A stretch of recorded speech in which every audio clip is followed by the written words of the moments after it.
تو اس کے اوپر انکوائری ہو. میں نے چیف جسٹس صاحب کو میں نے وہ سائفر بھیجا کہ جی اس کے اوپر انکوائری کروائیں. نیشنل سیکیورٹی کاؤنسل کے سامنے رکھا. نیشنل سیکیورٹی کاؤنسل کے سامنے 30 مارچ کو میں نے رکھا کہ جی یہ ہے, سارے آرمی چیفز بیٹھے ہوئے تھے, سروس چیفز بیٹھے ہوئے تھے, سب کے سامنے رکھا کہ یہ اس نے لکھا ہے اور آپ کا ایمبیسڈر کہہ رہا ہے کہ ان کو پروٹیسٹ کرو کہ یہ کسی کی جرت نہیں ہونی چاہیے اس طرح کا, کسی بھی ایک ملک کو, آزاد ملک کو اس طرح کا زبان استعمال کرنی. انہوں نے کہا جی ہاں مداخلت تو ہوئی ہے, تنقید کی, امریکہ کو پروٹیسٹ بھی کیا. نیشنل سیکیورٹی کاؤنسل نے 30 مارچ کو میں نے پارلیمنٹ میں لے کے گیا کہ ان کیمرہ میٹنگ کروائی. میں نے کہا ان کے سامنے رکھو. اپوزیشن کو لیڈر ہی نہیں آیا اس میٹنگ پہ.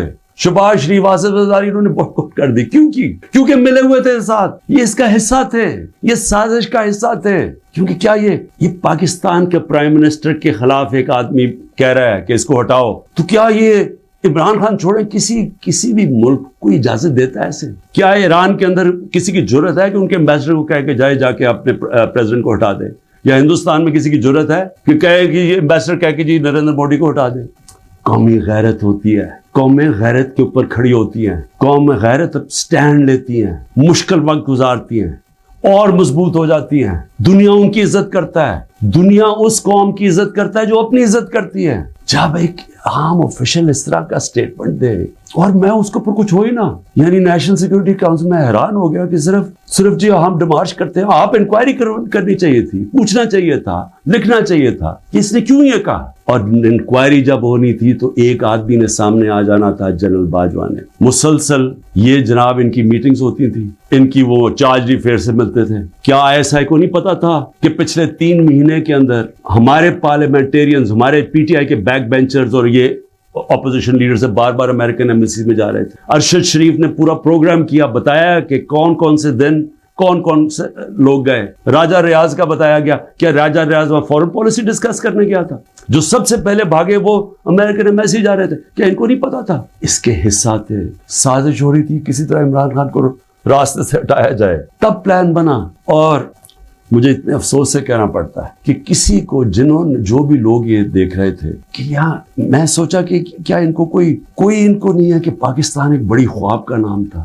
پاکستان کا مطلب کیا, لا الہ الا اللہ. میرے اپنے کوئی لوگ کہہ رہے ہیں عمران صاحب یہ آپ سائفر نہ اٹھائیں پبلک میں, امریکی ناراض ہو جائیں گے. میں پبلک میں جا کے میں کیوں پبلک کو بتایا؟ میں اپنی قوم کو بتانا چاہتا تھا, کیونکہ قوم غیرت مند ہے, قوم کھڑی ہو گئی ساتھ. یہ سیاسی طور پہ نہیں میں کر رہا, میں ایک وہ پاکستانی ہوں جو اس ملک کے جو خواب تھا میں اس میں بلیو کرتا ہوں کہ لا الہ الا اللہ, کوئی نہیں ہے خدا سوائے اللہ کے. میں کوئی کسی کی غلامی نہیں کرنے کے لیے تیار. اور میں آپ کو یہ امریکہ کا بھی بتا دوں. دیکھیں امریکہ کی ایک بات سمجھ ہے, امریکہ جو ہے وہ اپنے مفاد کے لیے فیصلے کرتا ہے, وہ دوستیاں نہیں نبھاتا. امریکہ اپنے انٹرسٹ کو پروٹیکٹ کرتا ہے. ہمارا کام ہے ہم اپنے انٹرسٹ پروٹیکٹ کریں. جب وار آن ٹیرر میں نے مخالفت کی کہ ہمیں امریکہ کی جنگ میں نہیں شامل ہونا چاہیے, اٹھا لے میری سٹیٹمنٹس. میں ہر بار کہتا رہا کہ یہ ہماری جنگ نہیں ہے. میں کیوں کہہ رہا تھا؟ میں اپنے لوگوں کے لیے کہہ رہا تھا. مجھے امریکہ نے باہر اینٹی امریکن کہنا شروع کر دیا. پاکستان میں مجھے انہوں نے طالبان خان کہنا شروع کر دیا کہ جی دیکھیں ہماری اپنی گورنمنٹ, مجھے یعنی ہمارا جو اس وقت جنرل مشرف نے کہا جی یہ تو داڑھی کے بغیر دہشت گرد ہے. میرا کیا مقصد تھا کہ آپ نے 80 کی دہائی میں لوگوں کو کہا کہ جب بھی فورن آکوپیشن ہو, یعنی کہ کوئی دوسرا افغانستان کے اوپر باہر سے روس نے قبضہ کیا ہوا ہے تو وہ جہاد ہے, اور جب امریکہ قبضہ کرتا ہے آپ کہتے ہیں اب دہشت گردی ہے. میں ان کو سمجھا رہا تھا کہ اس کا فال آؤٹ آئے گا پاکستان کے اوپر. 80,000 پاکستانی مار گئے, پتہ نہیں کتنے $100 ارب سے زیادہ ملک کو نقصان ہوا. لیکن اس سے زیادہ جو دنیا میں ہم بدنام ہوئے, ساری دنیا میں ہمارا مذاق, ہمیں کہا گیا جی سب سے خطرناک ملک ہے پاکستانی دہشت گرد. پاکستانیوں سے جو دنیا میں ہوا, ہر آپ پاسپورٹ دے کے لیدر لائن میں کھڑا کر دیتے تھے. کتنے پاکستانیوں کو باہر سے ڈپورٹ کر دیتے تھے. پوچھیں بیرون ملک پاکستانیوں سے ان کے اوپر کیا گزری ہے. اور مجھے جی عمران خان طالبان خان ہے جی, یہ جی دہشت گردی کے ساتھ. اور یہ بھی میں اب آپ کو بتاؤں کہ یہ جو تھا یہ کیوں میرے خلاف کیس بلڈ اپ ہوا. جنرل باجوہ نے کیوں کہا کہ جی یہ ہم جب روس سے واپس آئے. اچھا اب روس کیا ہے ذرا سننے والے, اس میں سائفر پہ کیا لکھا کہ عمران خان خود روس کیا ہے. کہ میں عمران خان نے خود روس کیوں جانا تھا؟ فورن آفس نے مجھے کہا, بیٹھ کے مشاورت ہوئی, ہم نے سارے پاکستان کے ایکس فورن سیکرٹریز کو بلایا, سب نے کہا کہ آپ کا رشیا جانا بہت ضروری ہے, ہمیں اپنے تعلقات ٹھیک کرنے چاہیے. پھر ہمیں 20 لاکھ ٹن گندم چاہیے تھی ان سے، وہ ہم بات کرنا چاہتے تھے کنسیشن میں سے۔ اس کے بعد جب ٹینشن ہوئی یوکرین سے تو تیل کی قیمتیں آسمانوں پہ چلی گئی، کموڈیٹی سپر سائیکل آ گیا۔ انہوں نے کہا کہ آپ وہاں جا کے تو ان سے نیگوشیٹ کریں سستا تیل۔ تو سارا اسٹیک ہولڈرز کے ساتھ کہ جتنے بھی تھے انہوں نے پورا پلان کیا، ہم ٹرپ پہ جانے لگے۔ شام کو ٹینشن بڑھ گئی روس کی اور یوکرین کی۔ میں نے جانے سے پہلے جنرل باجوہ سے پوچھا کہ کیا مجھے جانا چاہیے یا نہیں۔ انہوں نے کہا ہم سب بیٹھے ہوئے ہیں، ہمارے خیال میں آپ کو جانا چاہیے۔ تو سب سے پوچھ کے میں روس گیا، میں اپنی ذات کے لیے تو نہیں گیا۔ تو واپس آیا تو جناب جنرل باجوہ نے اس کے 2 دن بعد کہ جی مذمت کرو کہ جو روس چلا گیا وہاں۔ فورن آفس بھی بیٹھا، ہمارے مین لیڈرز بیٹھے ہیں۔ ہم نے کہا کہ ہندوستان تو مذمت نہیں کر رہا، وہ تو ان کا اسٹریٹجک ایلائی ہے، وہ تو نہیں کر رہا، ہم کیوں کریں؟ اور ہم ان سے ڈیل کر کے آ گئے تھے سستا تیل پہ اور سستی گندم پہ۔ اس کے بعد جا کے ایک نیشنل سیکیورٹی کا سیمینار ہو رہا ہے، جنرل باجوہ بیٹھ کے کہتا ہے جی عمران خان ہم روس کی سخت مذمت کرتے ہیں، گورنمنٹ کی پالیسی کے خلاف جا کے سٹیٹمنٹ دے دیتا ہے۔ اس کے بعد حسین حقانی کی ٹویٹ آتی ہے، وہ کہتا ہے جنرل باجوہ پرو امریکہ ہے اور عمران خان اینٹی امریکہ ہے۔ بعد میں ہمیں پتہ چلتا ہے کہ ہم نے $30,000 دے کے حسین حقانی کو جنرل باجوہ نے ہائر کیا ہوا تھا ہماری گورنمنٹ کے دوران۔ وہ بعد میں جب ان کا فیرا، ان کا ایک ادارہ ہوتا ہے جو آپ کو رجسٹر کرنا پڑتا ہے لابیز کو، اس میں پتہ چلتا ہے بعد میں ہمیں۔ تو میرا اپنا ہی آرمی چیف میرے خلاف لابی کر رہا تھا، ان کو بتا رہا تھا میں کتنا برا ہوں۔ میں صرف آج یہ کہنا چاہتا ہوں کہ دیکھیں میرے پاکستانیوں، جو جدھر آج ہم کھڑے ہیں، ہمیں پہلے فیصلہ کرنا چاہیے کہ کیا ہم نے بیکاریوں کی طرح، ایک چونٹیوں کی طرح باقی زندگی گزارنی ہے پاکستانی ہوتے ہوئے؟ جس طرح ہم جا رہے ہیں تو کوئی مستقبل نہیں۔ کیا ہم نے خوددار قوم کی طرح لا الہ الا اللہ جس کا نعرہ تھا، ایک خوددار قوم، لا الہ الا اللہ غیرت دیتی ہے انسان کو، ایک چھوٹے سے انسان کو بڑا انسان بنا دیتی ہے۔ ہم ایک دنیا کے عظیم لیڈر محمد مصطفیٰ صلی اللہ علیہ وسلم، جنہوں نے جب مسلمان کمزور بھی تھے تو انہوں نے 2 سپر پاورز کے سربراہ کو خط لکھا کہ میں اللہ کا پیغام لے کے آیا ہوں، اس پہ چلو گے تو تمہاری بہتری ہے۔ خوددار، اللہ سے صرف ڈرنے والے لوگ، ہمیں یہ کیا بنا دیا انہوں نے کہ جی اپنا ہی ملک کا آرمی چیف ان کو لکھ رہا ہے کہ جی دیکھیں عمران خان یہ اینٹی امریکن ہے۔ تو میں اپنی قوم سے آخر میں کہنا چاہتا ہوں کہ دیکھیں ہو کیا رہا ہے پاکستان میں، ایک ہی چیز ہو رہی ہے، سب کچھ، کوئی فکر نہیں ہے ملک کدھر جا رہا ہے، کوئی اس وقت فکر نہیں ہے کہ ملک کے سارے ادارے تباہ ہو رہے ہیں، سارا صرف ایک 1 پوائنٹ ایجنڈا ہے کہ عمران خان کو کس طرح ڈسکوالیفائی کرنا اور جیل میں ڈالنا ہے، یہ ایجنڈا ہے۔ اس کے اندر یہ سائفر بھی آ گیا ہے، یہ نہیں ان کو پتا کہ سائفر میں ان کی تباہی ہے، کیونکہ یہ سب ملوث تھے اس میں، یہ شہباز شریف بھی تھا، زرداری بھی تھا، ساروں کو پتا تھا سائفر کا، سارے میٹنگز کر رہے تھے امریکنوں کے ساتھ۔ اور اس کے اندر جو جنرل باجوہ کا رول ہے وہ سب کے سامنے آئے گا کہ انہوں نے کیا رول تھا اس کا، اور کیسے ایک حکومت جو اتنے سالوں کے بعد صحیح پرفارم کر رہی تھی، جو اکانومی ہماری آگے جا رہی تھی، اس کو گرا کے ایک وہ چوروں کو اوپر لے کے آئے ہیں جو 30 سال ملک کو چوری کر رہے تھے، لوٹ رہے تھے، جو 30 سال ملک کو، جو خود جنرل باجوہ ہمیں بتاتے تھے، جو ملک کی اسٹیبلشمنٹ جن کی چوریوں کی بتاتی تھی، جو ایک دوسری کی چوریوں کا بتاتے تھے، جن کی انٹرنیشنل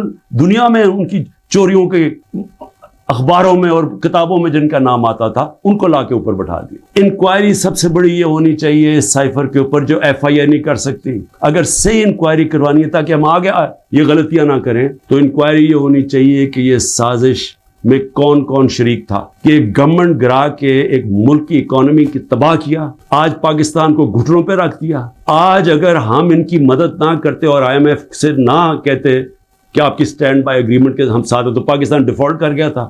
ڈیفالٹ کرنے کا مطلب کہ آج لوگوں کا معاشی قتل ہو جانا تھا، جو ہو چکا ہے، اس سے دگنی مہنگائی ہو جانی تھی، بے روزگاری، یعنی سارا جو ہماری باہر سے فائنینسنگ ختم ہو جانی تھی، جو آگے آج ہی برے حالات ہیں، اس سے دگنے ہو جانے تھے۔ کون ذمہ دار ہے اس کا؟ انکوائری یہ ہونی چاہیے کہ کس نے کیا، کس پلیئر نے کیا کیا رول پلے کیا، یہ انکوائری ہونی چاہیے۔ اور اس کے اندر یہ FIA جو کہ شہباز شریف نے اپنے اوپر نوکر بٹھا دیے، یہ انکوائری نہیں کر سکتے۔ اور میں جو آخر میں بتانا چاہتا ہوں کہ جو کوششیں ہو رہی ہیں، کوشش کیا ہو رہی ہے؟ ہر چیز کرتے ہیں وہ فیل ہو جاتی ہے، کیونکہ اللہ حق ہے۔ توشہ خانہ کے اندر کیا چیز ہے جی؟ عمران خان نے ان کو کہا کہ جو توشہ خانہ میں ابھی بھی لوگ بیٹھے ہوئے ہیں جن کا کام ہے اسیس کرنا کہ ایک جب آپ کو تحفہ ملتا ہے اس کی کیا قیمت ہے، میں نے ان کو کہا کہ کم قیمت دکھاؤ، اور آپ وعدہ معاف گواہ ڈھونڈ رہے ہیں کہ کوئی جا کے بتائے کہ عمران خان نے ہمیں کہا تھا قیمت کام دکھائیں. اور اس کے علاوہ القادر یونیورسٹی, یعنی یہ سوچیں کہ ایک یونیورسٹی بنتی ہے جو سیرت نبی پڑھانے کے لیے, تاکہ لوگوں کا کردار ہم ٹھیک کریں, کیریکٹر بلڈنگ کریں, بتائیں کہ ہمارے جو بڑے بڑے صوفی تھے یہاں جن کی وجہ سے اسلام پھیلا, ان کی پیغام کیا تھا, نئے لیڈرشپ پروڈیوس کریں جو کہ سیرت نبی پہ ہوں, اور پھر مفت تعلیم ملے. ٹیکنالوجی بھی پڑھائی جائے لیکن مفت تعلیم. اس وقت سارے جو پڑھ رہے ہیں وہ ہیں جو کہ غریب گھرانوں کے اسٹوڈنٹس ہیں, مفت پڑھ رہے ہیں وہاں. یہ جناب عمران خان نے جرم کیا ہے کہ جی القادر یونیورسٹی بنا دی, جو ذاتی فائدہ ہو گیا مجھے, جس طرح کہ مجھے اس سے کوئی آمدنی آ رہی ہے, جس طرح شوکت خانم سے ہی آ رہی ہے یا نمل یونیورسٹی سے. اور پھر میرے اوپر پہلے ظلم کیا جاتا ہے اور میرے اوپر ہی کیسز کر دیتے ہیں.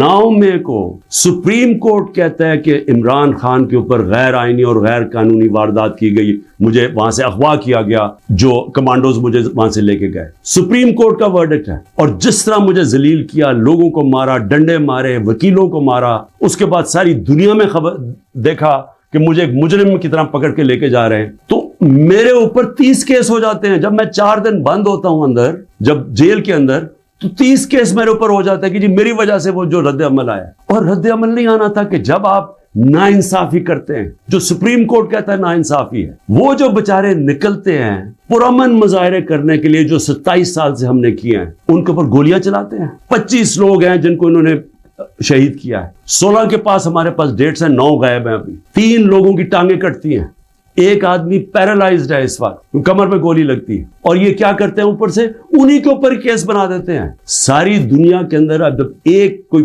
پولیس کی گولی لگی تھی نا ایک فرانس کے اندر, 4 دن سارے فرانس میں آگ لگی, 100 بلڈنگز اور گاڑیاں جلا دی لوگوں نے. تو کوئی پوچھ نہیں رہا کہ آپ پاکستانی نہیں تھے, اور 100 لوگوں کو گولیاں اور لگتے ہیں. اور جن کو ایک کو جس کو گولی لگتی ہے, ٹانگ کٹ جاتی ہے, اس کو پکڑ کے جیل میں ڈال دیتے ہیں. یہ کسی ملک میں اس طرح ہوتا ہے؟ یہ ظلم ہوتا ہے. اور پھر ذلِ شاہ کا قتل ہوتا ہے, عمران خان کے اوپر قتل کا کیس ڈال دیتے ہیں.